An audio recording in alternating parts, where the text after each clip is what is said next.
এখন বাজে কিন্তু 7:30। আমরা কিন্তু তাড়াতাড়ি উঠে গেছি, যে রবিবার আজকে লেট করে উঠি, কারণ হচ্ছে আমাদের তো ঘুম হয়নি সেরকমভাবে। রিমিকে আগে কিন্তু ব্রাশটা করিয়ে আমি গার্গলটা করেছিলাম, তোমাদেরকে দেখাইনি। এর মধ্যে তোমাদের দাদাভাই কিন্তু দেখো মাছ নিয়ে চলে এসছে, আর আসার পরে আর চা করা হয়েছে আর রুটি। চা আর রুটিটাই কিন্তু সকালবেলা আজকে টিফিন হয়েছে। আর রিমিকে উঠাচ্ছি, গার্গল করাচ্ছি, বিরাস করাচ্ছি, আয়রন ওষুধ খাইয়েছি, সবই কিন্তু খাচ্ছে আর শুয়ে পড়ছে। ওর তো মানে এখনও তো সার্জারি মাত্র 48 ঘন্টা হলো, কিন্তু তোমার হচ্ছে ওই ওর যে অজ্ঞান করেছিল সেই ঘুমের ঝোলটা ওর এখনও কাটছে না। শুধু ঘুমিয়ে পড়ছে, শুধু ঘুমিয়ে পড়ছে, আর খালি ব্যথা করছে। মানে একটু তো ব্যথা করবেই, তাই না? মানে একটা ওটির থেকে মাত্র বের করেছে, আমাদের ওখানে হলে তো ছুটিই দিত না, আর ওর তো 24 ঘন্টার মধ্যে ছুটি দিয়ে দিয়েছে, আর মাত্র 48 ঘন্টা হলো। শুভ সকাল, আশা করি সবাই ভালো আছো। আমিও মোটামুটি আছি। আর রিমির তো এখনো 48 ঘন্টা মানে পার হয়নি, অপারেশনটা যে হয়েছে, ব্যথা তো থাকবে গলায়, তাই না?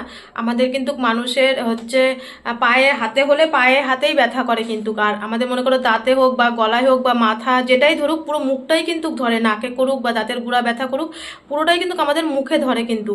তাই ওর মনে করো মানে মাথা তো খুবই যন্ত্রণা, বলছে মা মাথা ফেটে যাচ্ছে, সারা রাত বসে বসে মাথা টিপে দিয়েছি। তারপরে হচ্ছে ওই যে গার্গল যেটা করে ওটা 1 ঘন্টা পর পর গার্গল করাতে বলেছে। তা এবার বোঝোই, যদি রাত 12টার পরের থেকে 1 ঘন্টা 1.5 ঘন্টা পর পর গার্গল করায়, তাহলে কেমন ঘুম হয় বুঝতেই পারছো। ওরকমই ঘুমিয়েছি, ওই না ঘুমানোর মতন দুজনেই।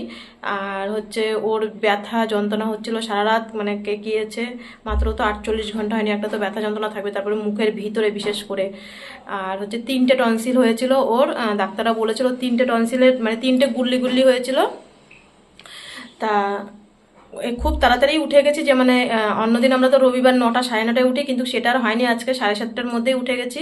কারণ ওর শরীরটা মানে ভালো লাগছিল না। প্রথমে আমি আয়রন ওষুধটা দিলাম, আয়রন ওষুধটা তো দিতে হয়, ওটা তোমাদের সাথে শেয়ার করিনি। আয়রন ওষুধটা দেওয়ার পরে গার্গল করালো ওর বাপি, আমরা দুজনেই বিরাজ করলাম, তার মধ্যে তোমাদের দাদাভাই মাছ আনতে চলে গেল। আর হচ্ছে তারপরে আমি খাওয়ার আগে যে একটা ওর যে টনসিলের ওষুধ আছে, খাওয়ার আগে ওটা দিলাম।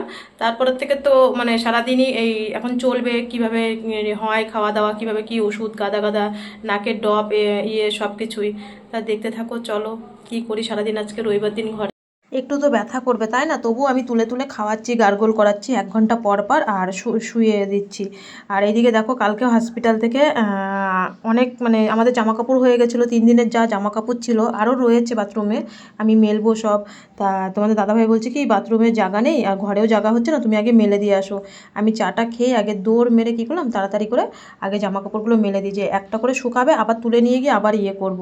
তাড়াতাড়ি করে জামা কাপড়গুলো মেলে নিয়ে তারপরে আবার মানে একটু পরপর খেতে দিচ্ছি। আর অনেক তো ওষুধ তোমরা দেখলে, টনসিলের ওষুধ, আবার ওর যেইগুলো ওষুধ, ওরও তো 4-5 রকমের ওষুধ, আর এই টনসিলের ওষুধ দিয়ে প্রায় অনেক রকম ওষুধ হয়ে গেছে। ও বলছে মা আমি না আর ওষুধ খেতে পারছি না, গলা দিয়ে না আমার আর যাচ্ছে না।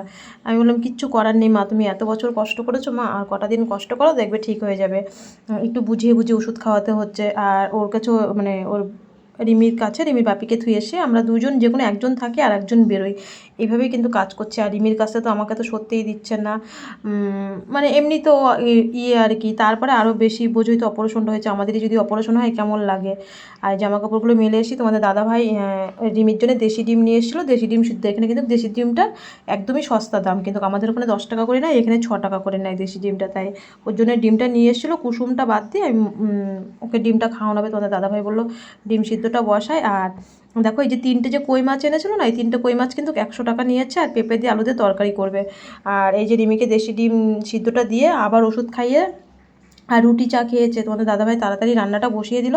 এই 3টে কই মাছ কিন্তু 100 টাকা নিয়েছে, আর পেঁপেটা এনেছিল যে কই মাছটা দিয়ে পাতলা করে ঝোল করবে, লঙ্কা দেয়নি কিন্তু, একটা আস্ত লঙ্কা দিয়েছিল, ওই যে 2টো আস্ত লঙ্কা, ওটা আমরা দুজন কামড়িয়ে কামড়িয়ে খেয়েছি। ও ঝালটা খেতে পারছিল না, ঝালটাও ধরছিল। আর এই 3টে মাছ কিন্তু 100 টাকা নিয়েছে। আর পেঁপেটা কেমন পাকা মতন, আর কি করা যাবে, পাকা ওই পাকা টাইপটাই দিল। আর আমরা তো তোমরা জানোই এক তরকারি ভাত রান্না করি, যেইভাবে কষ্ট করে খাই ওইভাবেই। আর ও ভাতটুক খেয়ে আবার তো দুপুরবেলা অনেক ওষুধ আছে, তারপরে নাকের ড্রপ আছে, একটু পরপর দিতে হচ্ছে। আর খাওয়া দাওয়ার পরে আমরা একটু সবাই শুয়ে পড়েছিলাম, যেহেতু কালকে সারা রাত ঘুম হয়নি, কারণ একজনের পর একজন উঠেছি, ও মানে ঘুমাতে দেয়নি, ওর মাথা যন্ত্রণা করছে, মাথাটাই তো মেন, তাই না? তারপরে এইদিকে দেখো বিকালবেলা কী খাবে কী খাবে বলছে, কি ওর মুখ নাকি একদম তিতো হয়ে আছে। তাই তোমাদের দাদাভাই কী করলো, 2টো মিষ্টি নিয়ে আসলো, একটা খেয়েছে আর একটা খেতে পায়নি। ও মিষ্টি খেলো, আর তোমাদের দাদাভাই আর আমি চা আর নোনতা বিস্কুট, এটাই কিন্তু আমরা প্রত্যেকদিন সন্ধ্যেবেলা খাই। এখানে তো মানে খেতে গেলেই পয়সা, কি খাবো। আমাদের দেশে সিঙ্গারা 5 টাকা 6 টাকা, এখানে 15 টাকা 25 টাকা নেয় সিঙ্গারা। আমি একদিন সিঙ্গারা কিনে 25 টাকা নিয়েছি। একটা সিঙ্গারা যদি 25 টাকা নেয় তাহলে কত খরচা বলো, খুব হিসাব করে খেতে হয়। একদিন হসপিটালে রিমি একটা নিয়েছে, আমি একটা নিয়েছি, বলে কি 50 টাকা। আমি হচ্ছে আমার একটা বোন নবদ্বীপ থেকে টুম্পা ফোন করে, আমি বলছি, ও তো শুনে মানে পাগল হয়ে যাচ্ছে, বলছে দিদিভাই ওখানে তো দোকান দিলে তাহলে তো সেরকম চলবে। আমি বলছি হ্যাঁ রে বোন, এখানে যদি দোকান দিই ভাজাভুজির অনেক মানে খুব ভালো চলবে। দুটো সিঙ্গারা কিনে নিয়ে বলদ সেজে গেছি 50 টাকা। আমি আর খাবো না, আর সে থেকে আমরা ভাজাভুজি সেরকম কিনি না হসপিটালে। আর এইদিকে দেখো উপর থেকে ছাদের থেকে সব ঘুম থেকে উঠে সব জামা কাপড়গুলো নিয়ে এসছে। এদিকে তোমাদের দাদাভাই আর রিমি ওরা মানে হাসি মজা করছিল একটু, ওকে রিমিতে তো একটু হাসা তাই না। আর সব জামা কাপড়গুলো গুছিয়ে ফেলেছি, কারণ আজকে রবিবার, আমি যে যত রাত্রেই হোক আজকে সব জামা কাপড় গুছিয়ে ঘর দুয়ার গুছাবো, কারণ এগুলো ছোটো ছোটো করে ভাঁজ করে ব্যাগের মধ্যে গুছিয়ে ধুতে হবে, যে আবার তো 1 সপ্তাহ পরতে হবে। আর মাঝে মধ্যে যেদিনকে টাইম পাবো সেদিনকে সার্ফ দিয়ে কেচে ফেলবো। তাই সব জামা কাপড়গুলো আজকে গুছিয়ে ব্যাগের মধ্যে ভরে রেখেছি। আর এদিকে তোমাদের দাদাভাই রাত্রিবেলা রান্না বসিয়ে দিয়েছিলো, সেটা আর তুলিনি, কারণ রিমিকে গার্গল করাচ্ছিলো, ওষুধ দিচ্ছিলো তোমাদের দাদাভাই। আর বলছিল মা মাংস নিয়ে এসে, তাই তোমাদের দাদাভাই 60 টাকার মাংস নিয়ে এসেছিলো, কিন্তু খেতে পারিনি ঠিক করে, তাও আবার পেঁপে দিয়েই রান্না করেছিল মাংসটা। হচ্ছে এখানকার যেমন জিরের গুঁড়ো বোঝো হয়তো ওইভাবেই রান্না করেছিল। আর রাত্রিবেলা হয়তো হয়ে গেল, আমি তার ভিডিও সেরকমভাবে করিনি আজকে। আর এগুলো কিন্তু এই যে এটা দেখছো না, এটা কিন্তু নাকের ড্রপ, এই দুটো দেবে, দিলে না ভিতরে যা ময়লা আছে বেরিয়ে আসে। মানে কি বলতো, আমরা যেমন গরম জল লবণ দিয়ে গার্গল করি না, সেটা করতে হয় না, তার বদলে এটা যদি ভিতরে দেওয়া হয় বেরিয়ে আসে। আর দেখো একবার কিন্তু ওষুধ খাইয়েছি, মানে ওর যে থ্যালাসেমিয়ার যে ওষুধগুলো, ক্যালসিয়াম ফালভাইট, ওইগুলো কিন্তু আমার আগেই খাওয়ানো হয়ে গেছে। আর এগুলো কিন্তু রাত্রিবেলা শোয়ার সময় মানে প্যারাসিটামল হচ্ছে তোমার বড়ি দেয়নি, সব লিকুইড দিয়েছে, ওগুলো খাওয়াতে হচ্ছিলো। আর এদিকে তোমাদের দাদাভাই কিন্তু ড্রপটা দিয়ে দিল। আমাদের তো রাতে খাবার দাবার হয়ে গেল, এখন তো 11টা বাজে। আর রিমি শুয়ে পড়েছে কি খালি বলছে মা আমার না মাথাটা ধরে আছে, একবার মাথা টিপছি, একবার কপাল টিপছি, এই করছি। আর বারবার তুলে তুলে এক চামচ করে বারবার হাতে ভাত নিচ্ছে আর বারবার খাইয়ে দিচ্ছে। এইভাবেই তো করতে হবে, কিছু করার নেই। আর কালকে একটু লেটেই হসপিটালে যাব। কালকে আমাদের নতুন সিএমসিতে, পরশুদিন আবার ওর অ্যাপার্টমেন্ট আছে পুরনো সিএমসিতে। আর কালকে নতুন সিএমসিতে 12টার সময় যেতে বলেছে। হসপিটাল থেকে ফোন করেছিল ওর অপারেশনের ব্যাপারে, মানে ওর এই অপারেশনটা হয়ে গেছে নাকি, ওরা ফোন করেছিল, তো আমাদের যেতে বলেছে। আমরা আবার কালকে যাব। কালকের থেকে তো আজকের রবিবার ঘরেই ছিলাম সারাদিন, কালকের থেকে তো আবার হসপিটালে যেতে হবে।